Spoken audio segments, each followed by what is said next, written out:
Coup de froid, toux, amaigrissement, l'hiver a été rude et le printemps, c'est pas tout de suite on dirait. Enfin, dans les faits. Voici quelques conseils simples pour prévenir les problèmes et garder un cheval en bonne santé. N'oubliez pas de bien marcher en début et en fin de séance. Le froid et l'immobilisation ne font pas bon ménage. Certains chevaux peuvent donc se sentir un peu rouillés avec l'humidité. Cela va aussi permettre d'échauffer son système respiratoire en douceur.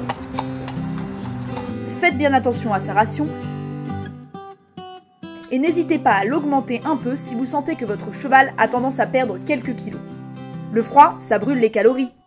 Pour l'aider, vous pouvez ajouter un peu d'huile de lin à sa nourriture ou même un bouchon d'Isio 4.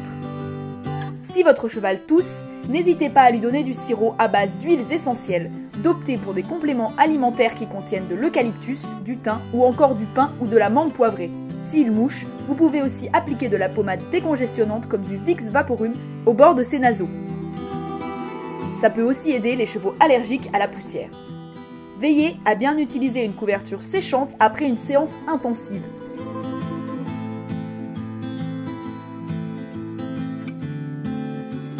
Si vous n'en avez pas, vous pouvez aussi le bouchonner avec de la paille fraîche qui va absorber l'humidité. Vérifiez que les vaccins sont bien à jour, car déjà c'est très important et obligatoire, mais aussi car le système immunitaire peut faiblir à cette période de l'année. Évitez au maximum la douche ou ne remontez pas au-dessus du jarret.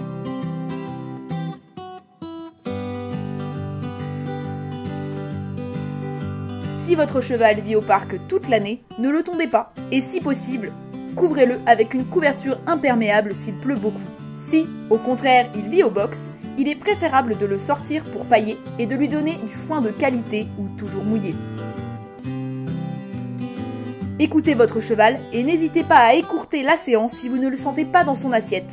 Personne n'a envie de faire du croise-patoune quand on est sous Actifed jour et nuit. N'hésitez pas à faire une cure de vitamines. Vous trouverez forcément sur le marché des compléments alimentaires le plus adapté pour votre monture. En cas de problème persistant, n'hésitez surtout pas à appeler votre vétérinaire.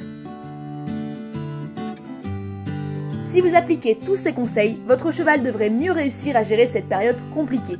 N'oubliez pas, la base, c'est l'observation. Lui seul pourra vous dire s'il se sent bien. À vous de bien l'écouter.